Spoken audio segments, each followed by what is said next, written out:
Kaya sumubay ako sa practice kasi sakit sa katawan eh. 2 days ako nakahiga sa kama. But again, I just have to give credit to my players. No? Katulad nga na sinabi ni Ian, sinasabi ko lang sa kanila, they just have to believe. No? They just have to believe na we can battle with this strong teams, top teams, seasoned teams. No? Yun lang ang gusto namin makita. No? But again, a lot of things to still work on, especially on the defensive end. Marami pang lapses. Again, but for us, we really need this win. Napaka-importante yung panalo na ito para sa amin. I hope ito yung inaantay namin na momentum kasi victory yung kalaban namin eh. We play Reno Shine and then back to back we play Ginebra. Diba? So medyo napaka-importante yung laro nito sa amin. And again, credit to my players. They responded really well. They practiced really hard the whole week. No?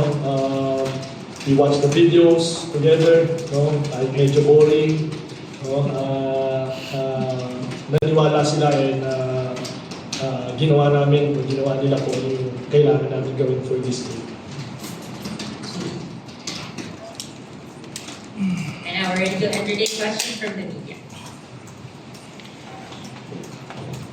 Coach, yung lang sa support ng locals kasi parang last game hindi masyadong marami yung contributions nila. Yun yung actually, di ba, pa lang, if you remember, yung first game pa lang, sinabi ko na sa interview that we cannot rely on our import alone. I mean, I've been in this league for so many years, iba na basketball ngayon. The locals should really produce also. I'm not saying, by points, just the support of the locals. Napakalaking bagay sa import na yun. Napakalaking bagay sa import. So that the import don't have to score 50 points or 60 points just to win the game. Because of, syempre, magagaling din mag-stop na yung mga teams ngayon. So we really have to work together to help our import, especially the locals. Challenge ko talaga yung mga locals, especially my vets. Na talagang they need, our import needs our support. We cannot rely on our import. If I might say, I mean, as good as Justin Brownlee is, but I've been with him for so many years. The support of the locals talaga naging success nung run namin eh. Yes, he's really good. But I was telling them, Justin is good because of the support of the locals also.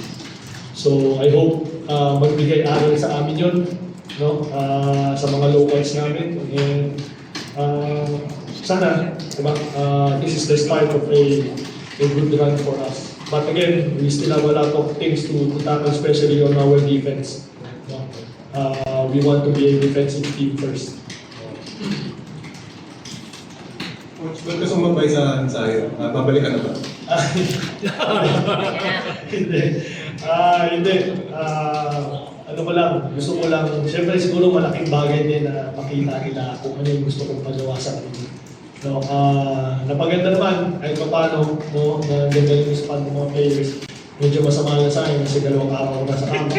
So, insumit yung katawan ko. But, again, katulad na sinabi ko, it was really a good response for my players. And it just showed that there is parang laban kami dito.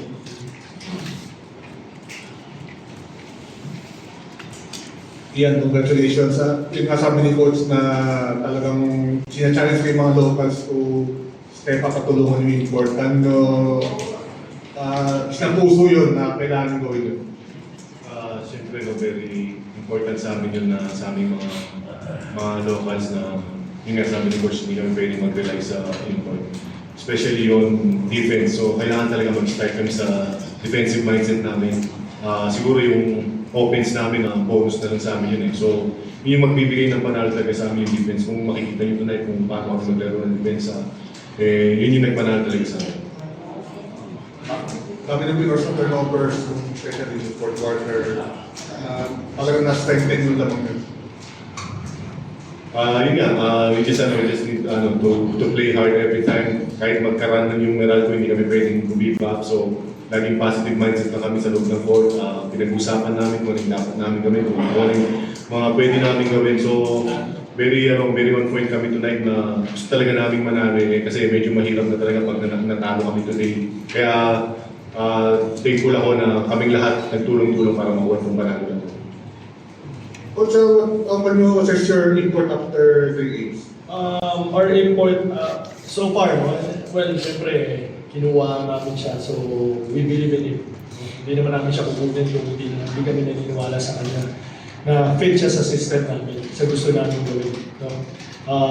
So far, no, he's a young player, he's only 26, just turned 26. No? And I have a young team also. But slowly, ang maganda rin kasi sa kanya, he's learning also at the same time na yung buong team natututo dahil sa mga bata, mga players. But he's been really working hard with the team. He listens to the locals. I think yun yung importante, very good attitude, no? Towards the game of basketball, and he accept yung mga mistakes, no? So I think yun yung importante. For me, that's what we need in this team. You know, he's not a leader per se, but by doing that, parang nililid niya rin yung team natin.